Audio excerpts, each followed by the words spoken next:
Olá, Rondônia, boa noite. Boa noite a você que a partir de agora vai ficar comigo por 1 hora.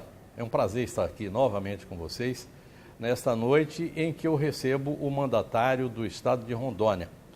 Para você que nos assiste aí de Vilhena Extrema, em Guajará-Mirim, onde quer que você esteja, e que nos assiste também através das redes sociais, meu boa noite, prazer muito grande. É muito legal estar aqui, conversar a respeito das nossas coisas, das coisas de Rondônia, falar sobre desenvolvimento, falar de política, enfim. Nesta noite, Confúcio Aires de Moura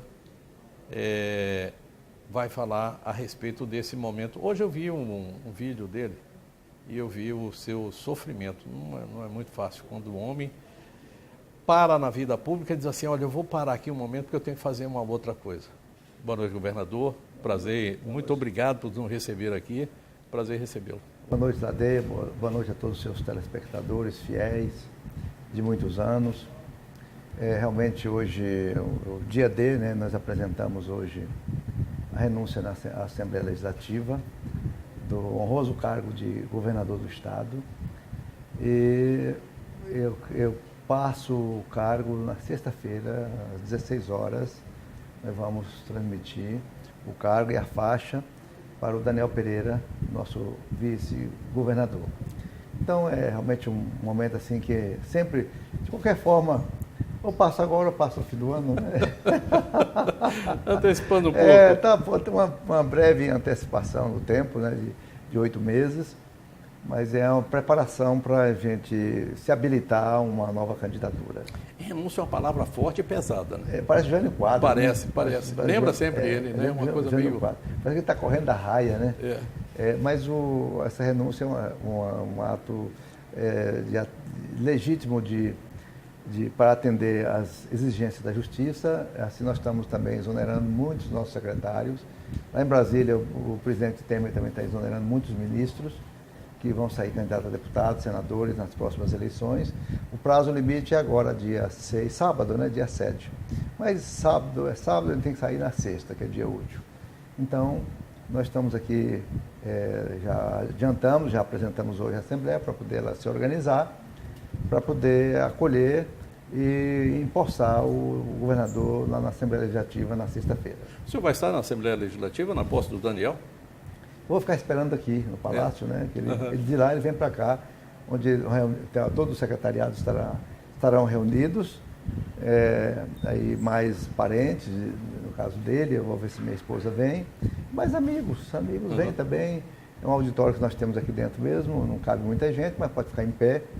E certo é que a gente vai fazer essa transmissão assim mais interna com a imprensa divulgando, né, o passo a passo, algumas palavras que ele vai falar, né, alguns compromissos, todo mundo vai estar ligado nele e eu também faço só minha despedida, é mais breve. Em petit comité. Bom, que julgamento que o senhor faz depois desses 7 anos, mais de 7 anos no comando do Estado? Qual é o julgamento que o senhor faz de si e qual é aquele que o senhor espera do povo de Rondônia?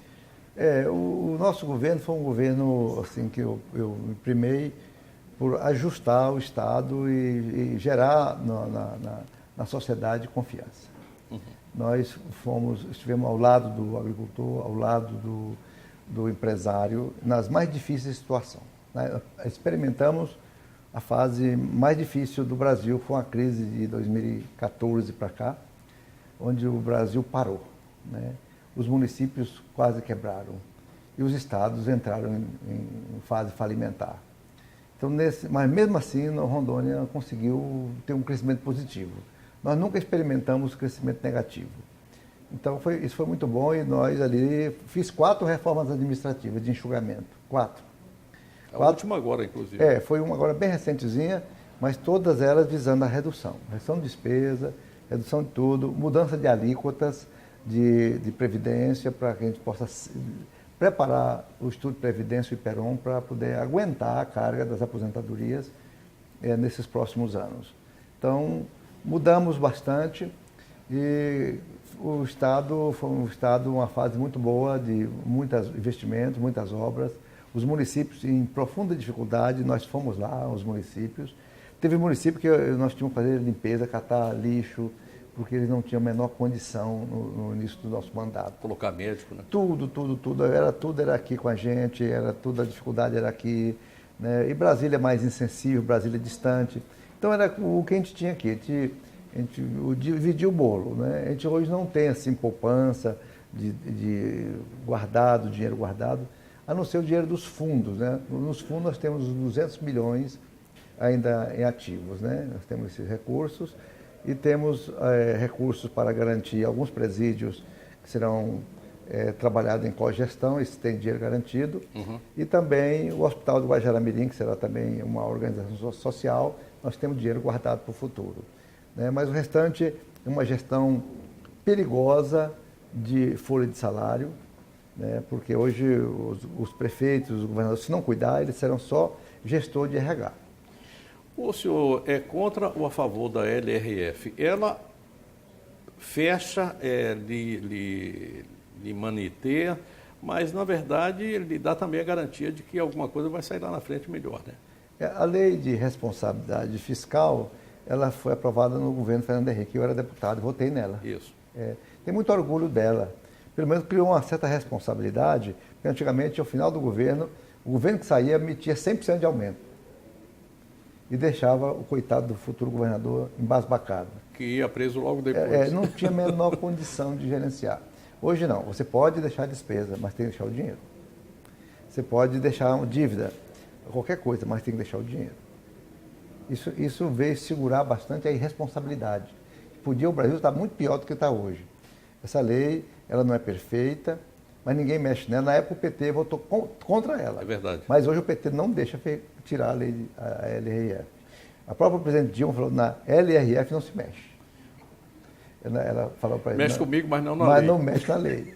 Então, mas lógico, toda lei, ela vai caducando, vai ficando envelhecida e ela precisa de aperfeiçoamento. E o mundo muda tudo. Não é? Por exemplo, o governo federal não cumpre a LRF. Só quem cumpre a lei de responsabilidade fiscal são os estados e os municípios. Agora lá, criou a lei do teto. Isso. Lei do teto no governo federal, para limitar. Isso já foi uma grande conquista do governo Temer, né? Mas essa lei é uma lei de segurança, né? Uma lei de austeridade. Então, o Estado nosso, nós passamos por tudo isso. 4 reformas. Aqui nós contamos passagem aérea, temos uma equipe aqui em cima só para negar a passagem.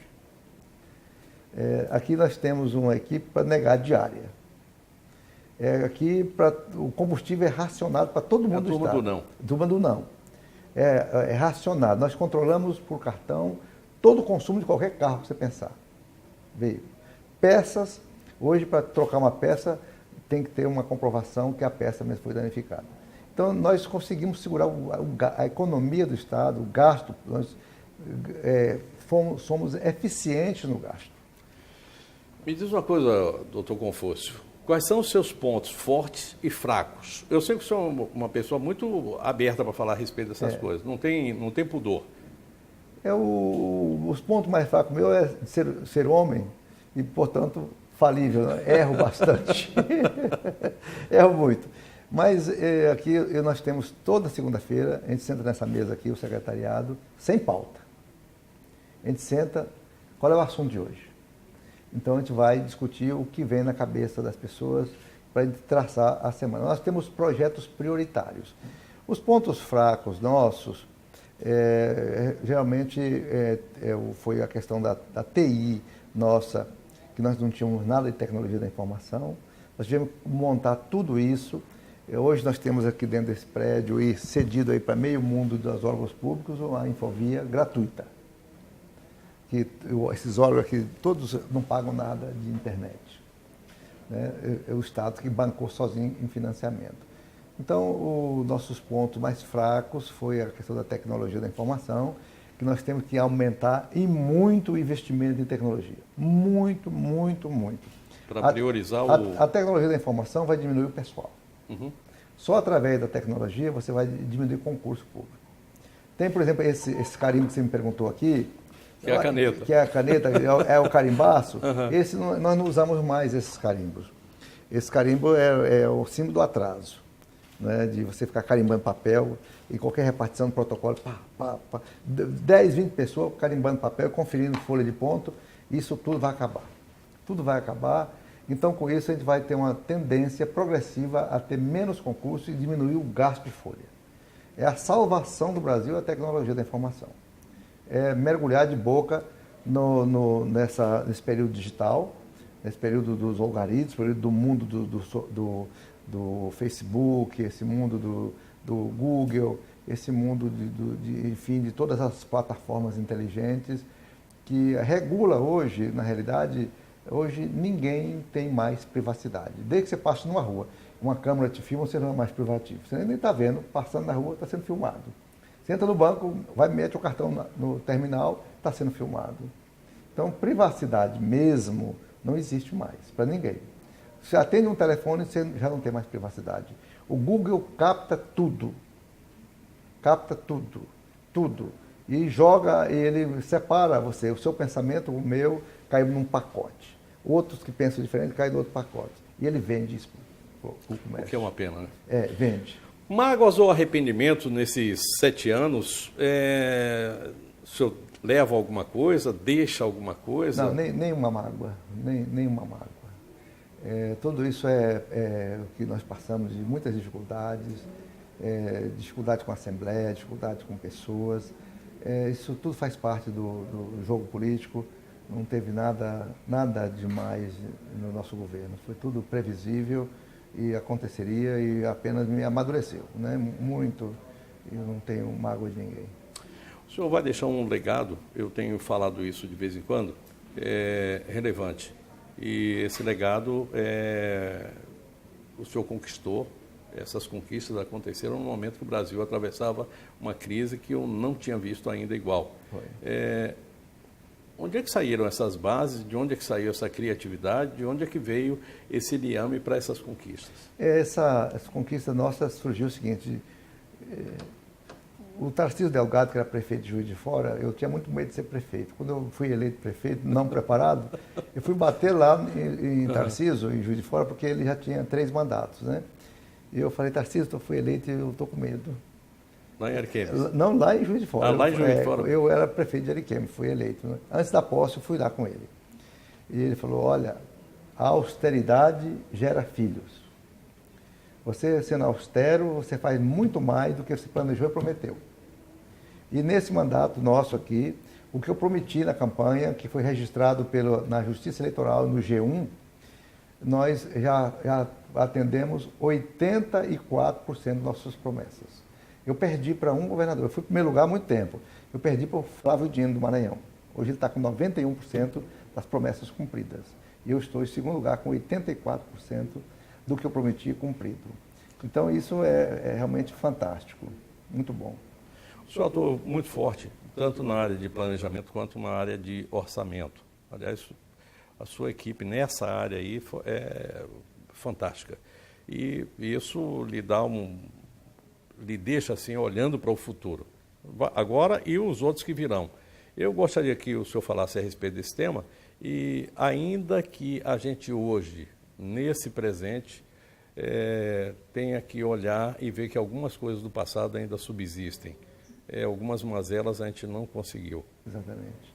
No planejamento nosso, nós temos aí, eu quero até que os candidatos, façam um convite aos candidatos a governador, todos eles que leiam o nosso Plano de Desenvolvimento Econômico Sustentável, que é o PEDES, que foi feito com o Ministério da Integração, o Governo do Estado e algumas consultorias.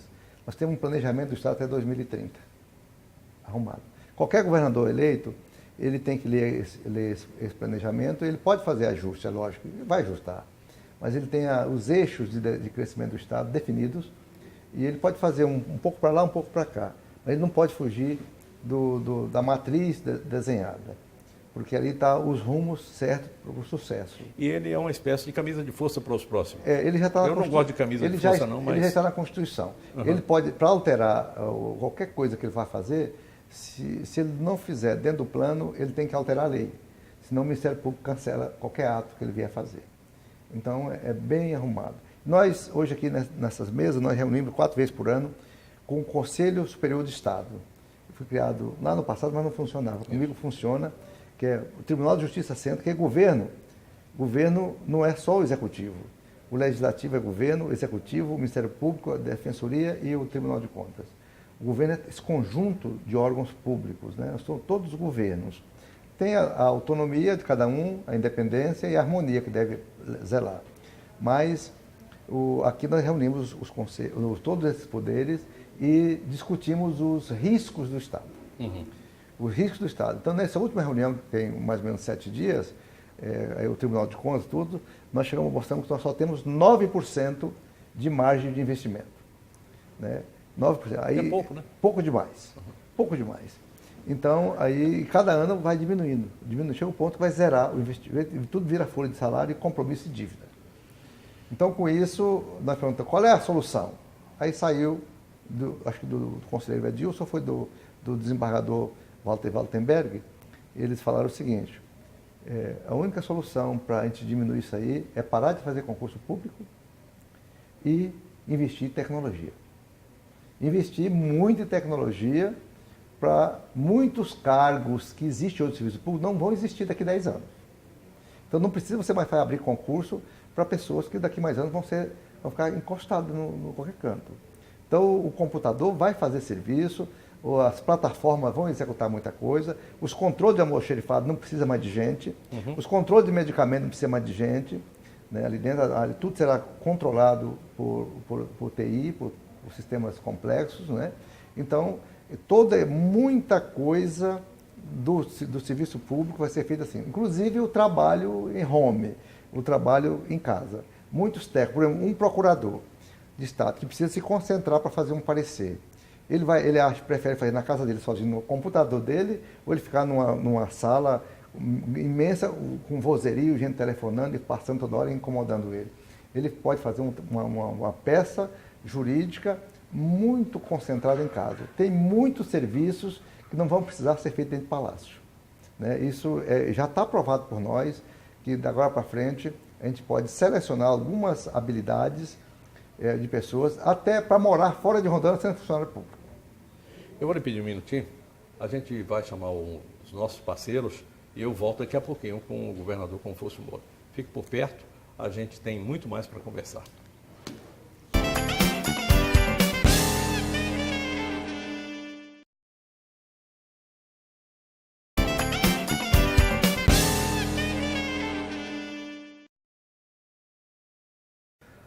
Estamos de volta, o governador Confúcio Moura está comigo nesta noite. Já que nós falamos de áreas de sucesso, algumas outras áreas deixaram e eu falei aqui antes, que são coisas que nos lembram do passado, mas deixaram de acontecer. Saúde, educação e segurança, que são 3 gargalos no serviço público.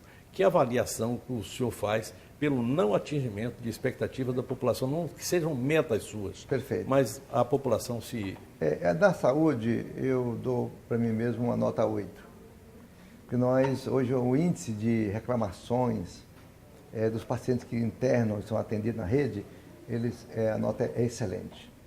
Os pacientes agradecem muito quando internam no hospital de base, o atendimento é muito qualidade, a limpeza, a alimentação, o bom trato e a dispensação dos medicamentos para as pessoas.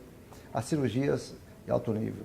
Nós fazemos hoje até transplante de rim, cateterismo, e fora o trauma, que é o grande problema. E na área do câncer, nós não tínhamos nada, praticamente só tínhamos o São Pelegrino. Hoje nós temos serviço de câncer em Cacoal, que eu trouxe.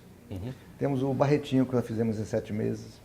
Agora já temos o Hospital Grande de Barretos, do Amor da Amazônia, que já está entrando progressivamente em ação. Né? Nós criamos todas essas estruturas, esse Barretinho aí já ajudou demais a população.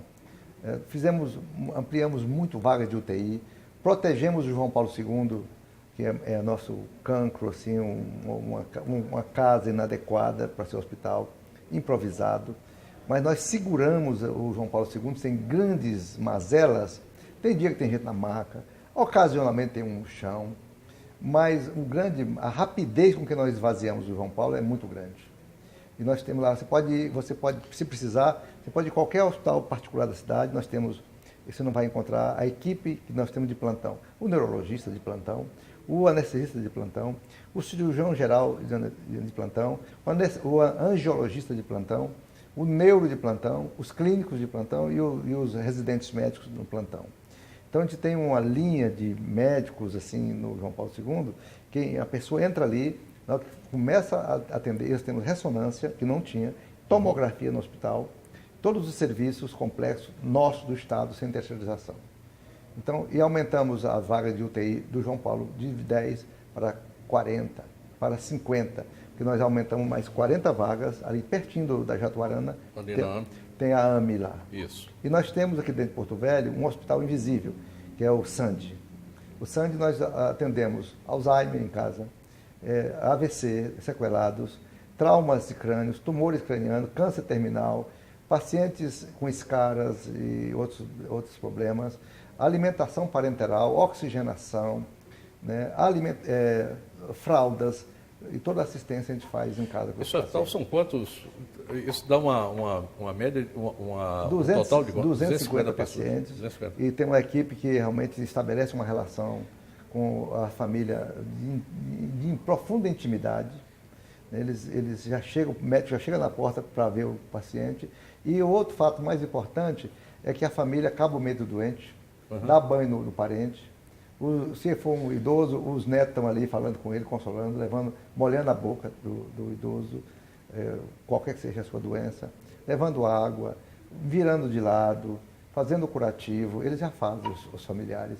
Junta 2, 3 e faz o curativo. Já dá o banho, troca a roupa. O senhor pensou que o sistema de saúde nosso aqui de Rondônia trabalha para 1,5 milhão de pessoas em Rondônia, e mais quase que 1,5 milhão de pessoas de fora, Bolívia, Amazonas e tal.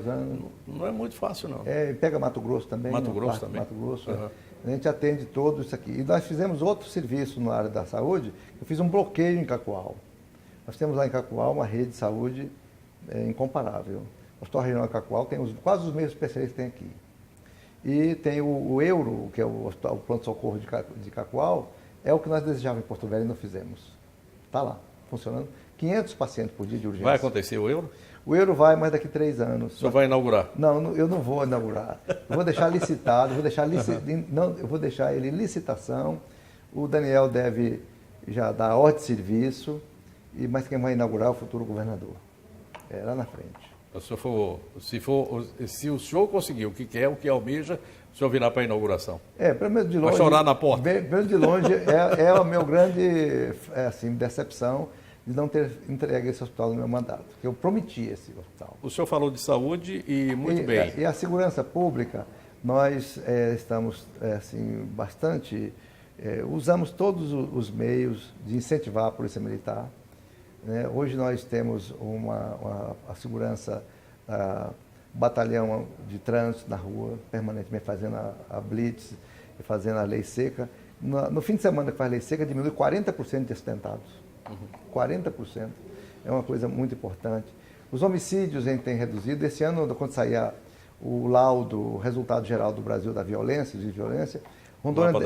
Rondônia vai estar entre os 10 primeiros estados mais pacificados. Graças a Deus.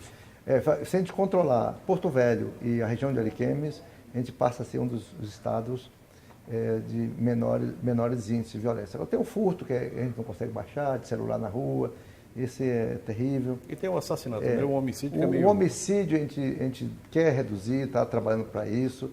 E temos um belíssimo programa na forma já exercitando no estado chamado Rondônia Mais Segura.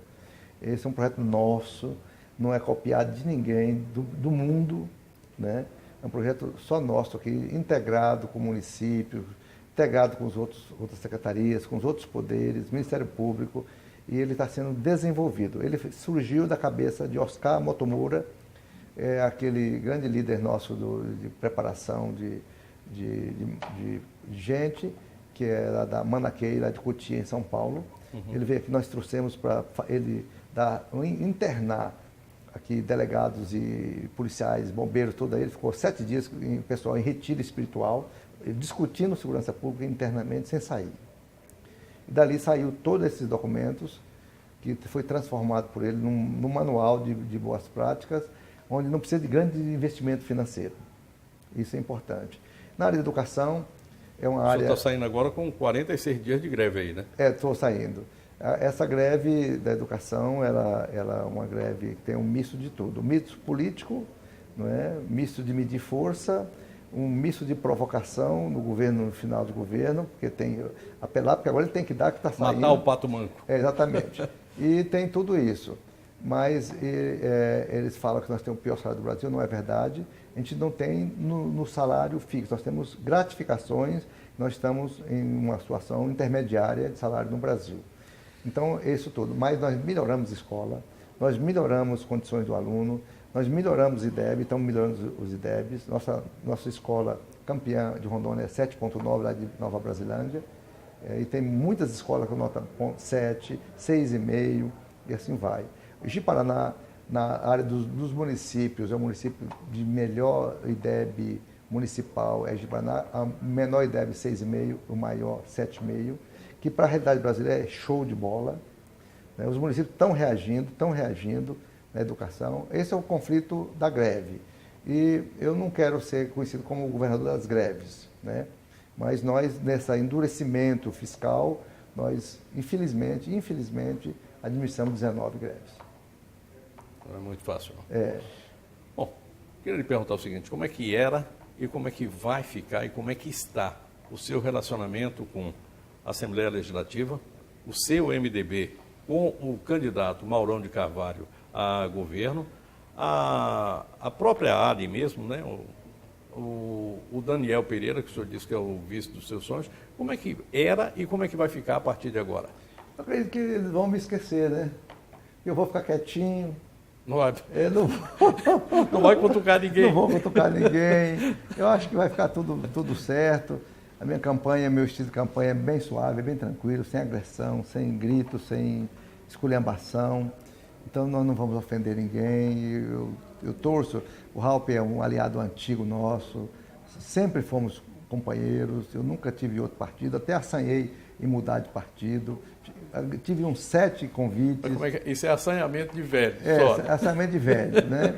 Mas depois voltei para o Ninho. Né? Fiquei lá aqui, vou ficar no MDB mesmo.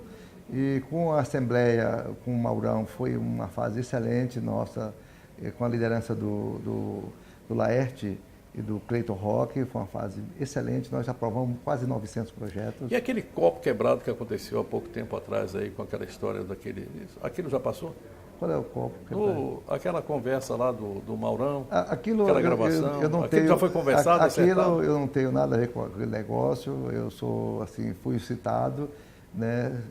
Eu nem tenho que responder essa pergunta, quem tem que responder são eles mesmos, né? Da sua parte, nada? Da minha parte, nada.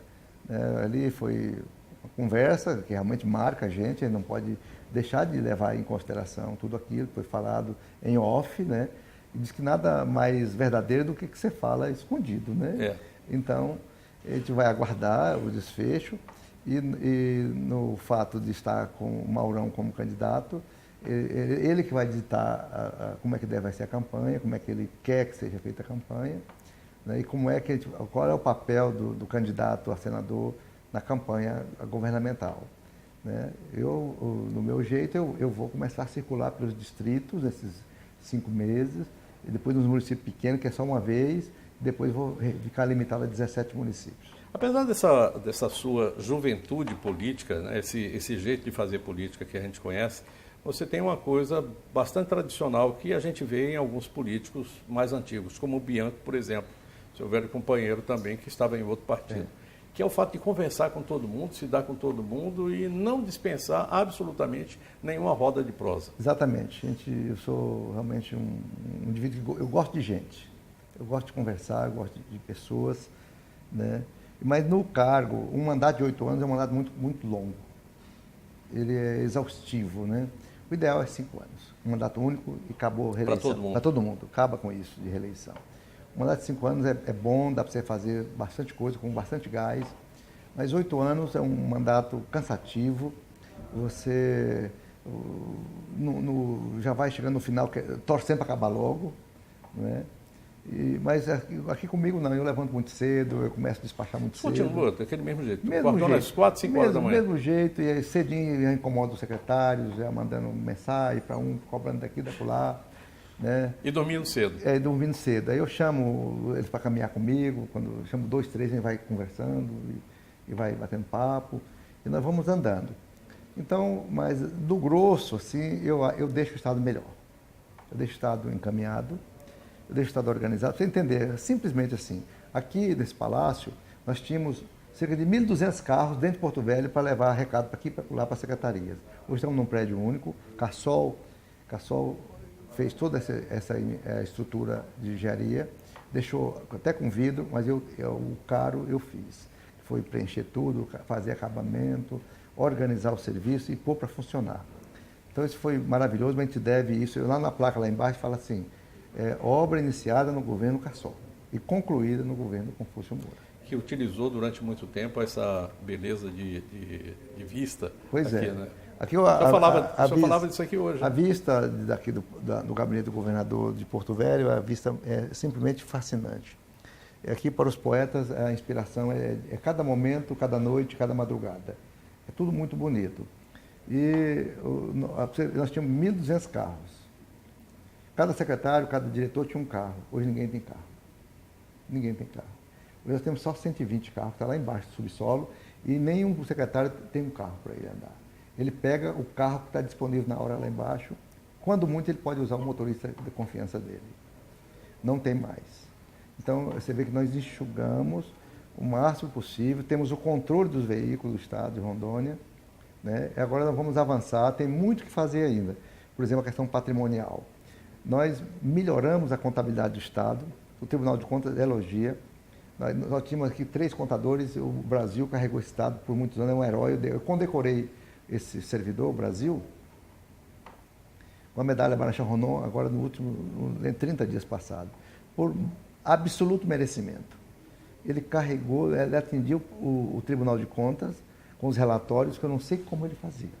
Que o computador que ele tinha foi considerado a peça mais antiga da América Latina. Sem peça de reposição. Ele conseguiu fazer a gambiarra e tocou até... Hoje nós temos 50 contadores, temos uma juventude preparadíssima em contabilidade pública, então, tem um fina-flor para apoiar aí os nossos gestores. Amanhã o senhor deixa o cargo, o Daniel assume seu lugar. Vocês acertaram as mudanças que vão ocorrer no primeiro escalão. Segundo, aquele seu o planejamento para 5 anos, está bem alinhavado com ele participou disso, ele vai continuar tocando, ou a partir de agora ele vai usar aquela frase lá da nossa terra, que é: o cavalo é do patrão, a espora é minha, sou eu que vou tocar do meu jeito. Eu não acredito nisso, que isso é um retrocesso fantástico. Isso tem levado o Brasil cada vez para piorar, a falta de continuidade, de aproveitar as boas ideias e dar consecução.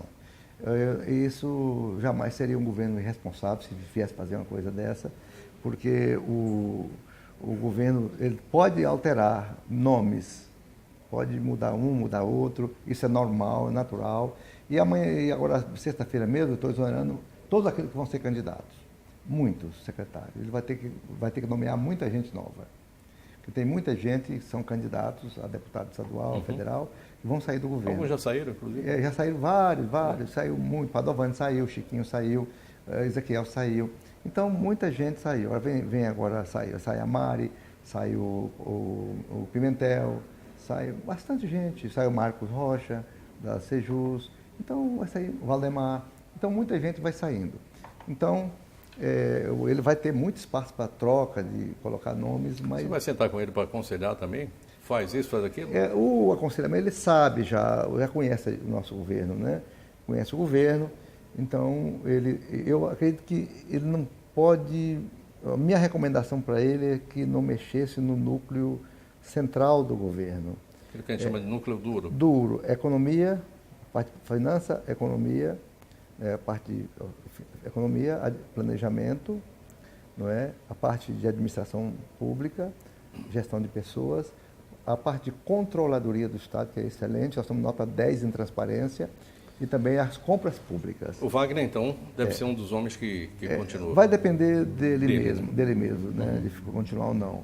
Mas o time, o miolo do Estado toca o Estado.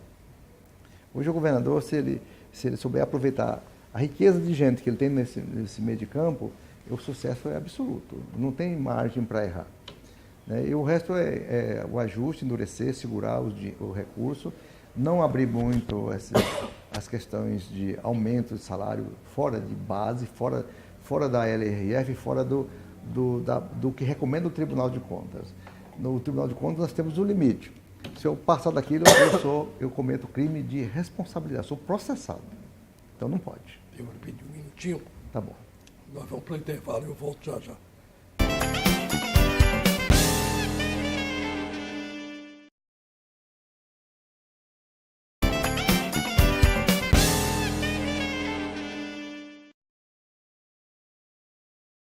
Voltamos para o último bloco da nossa conversa de hoje com o governador Confúcio Moura. Vamos falar aqui agora de política. O senhor vai sair desse belo espaço? Isso aqui não tem ninguém que não gostaria de trabalhar aqui assim, com essa visão, com essa tranquilidade, e vai encarar estrada empoeirada, daqui a pouco está chegando a hora, estrada lameada, já está na hora agora, estrada com buraco, sempre teve, conversa, cafezinho frio, cachaçinha fora de hora, quer dizer, tem de tudo numa campanha. Tem. E vai encarar ainda uma dificuldade extra. Um nome do MDB, com quem o senhor teve um conflito, e a divisão do espaço com o Raup, seu velho candidato aliado, agora disputando como adversário.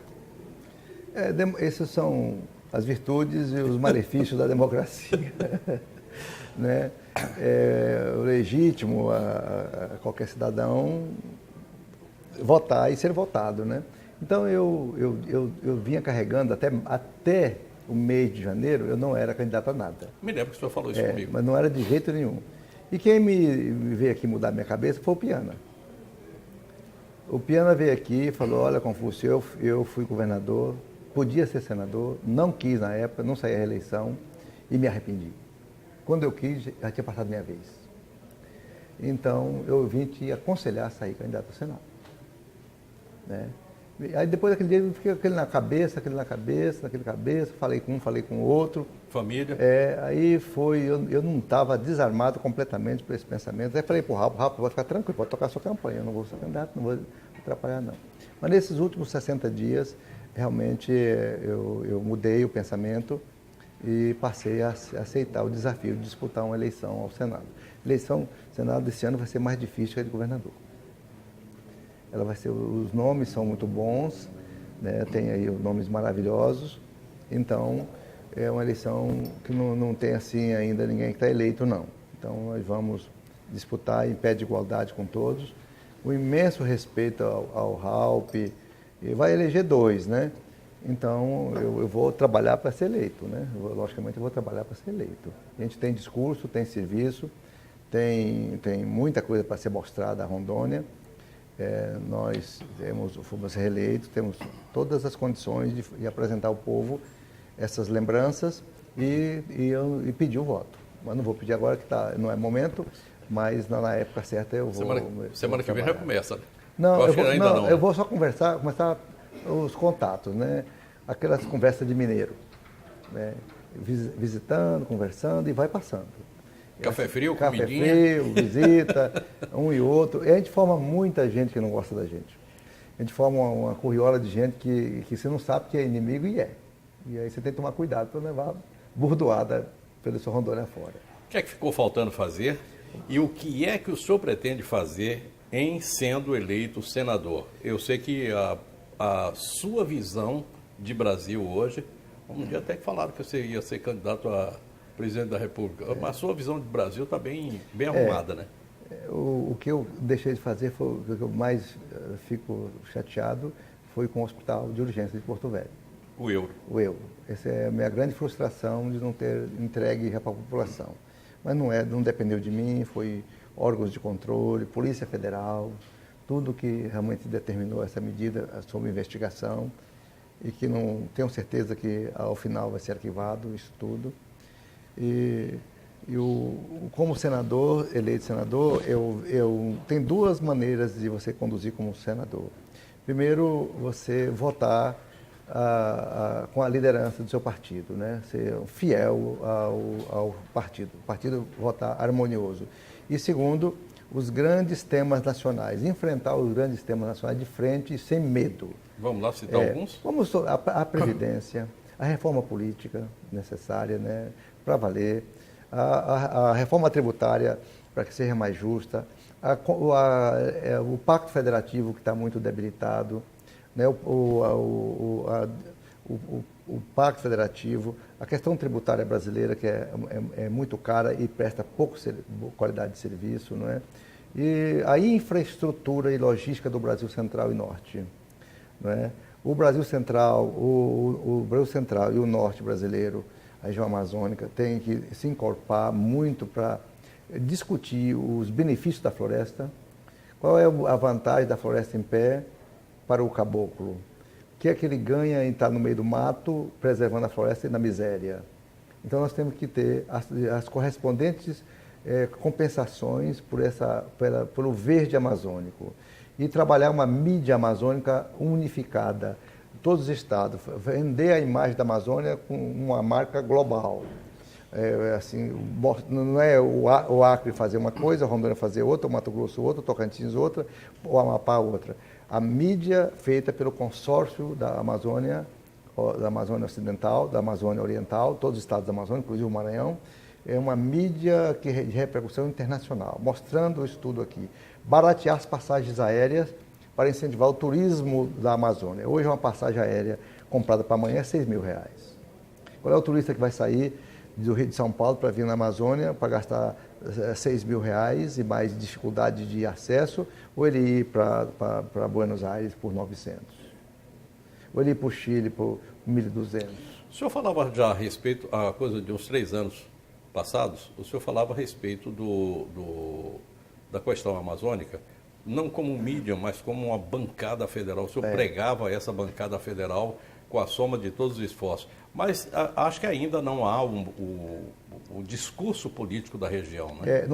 Os deputados, eles votam temas nacionais e esquecem da região, né? Então a gente tem que, pelo menos, não sei se a gente consegue todos, mas formar uma minoria de deputados que defendam integralmente a Amazônia, né? Defende todas essas questões de fundiárias que demoram muito a se regularizar, os conflitos agrários, a violência no campo.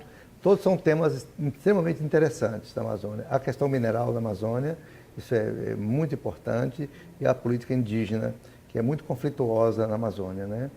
Então, tem muitos temas maravilhosos para você trabalhar. O senador é diferente do deputado. O deputado defende o povo, teoricamente, né? E o senador defende o Estado. O senador, dentro dos conceitos lá das ciências políticas, o Senado é a aristocracia, é os mais sábios, os mais moderados, os mais revisores. Cabeças brancas. Os cabeças brancas. Quem já passou por muita coisa na vida é que deve ser senador. É porque tem a experiência de todos os sofrimentos de um prefeito, de um governador, ou mesmo a vivência de uma secretaria, ou de uma liderança de uma organização, qualquer que defenda os interesses. Então, o senador tem que ter uma visão macro, uma visão consistente, uma visão de Brasil moderno.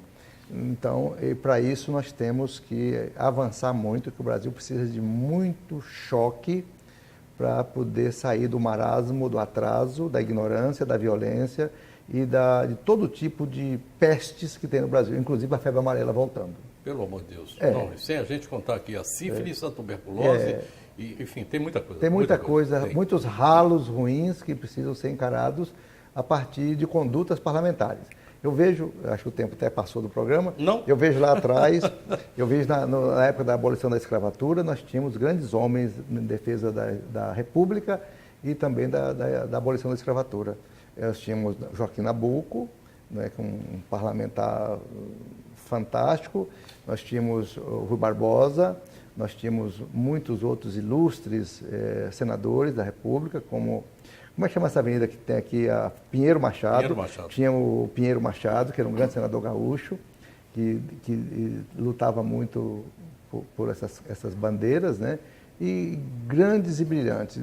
Ali era uma junção entre a arte, a poesia, e a literatura e a política. Todo mundo junto para abolir a escravatura. Falta estadistas para o Brasil. Eu estou lhe fazendo essa pergunta aqui. Essa é uma pergunta só do sim ou não. E eu queria deixar o programa para suas considerações. O pessoal gosta muito de considerações finais. Perfeito. Mas eu queria dizer o seguinte, foi uma honra ter estado aqui. Eu acho que é a última vez que eu converso com o governador Exatamente. Confúcio Moura do estado de Rondônia. Espero conversar com o senador várias vezes, o senador Confúcio Moura várias vezes. Ou com o cidadão comum, Confúcio Moura aí Esse nas aí brotas, a gente se encontra sempre lá na feira de Ariquemes. Estadista falta, falta no Brasil, falta Justelinos, né? Falta homens de visão futurística como Rodrigues Alves, na época dele, em 1903, foi um grande presidente brasileiro, não é? Falta uma etapa de Getúlio Vargas, que foi muito, muito salutar para o Brasil, né? E eu até incluiria o Fernando Henrique como um estadista, não é?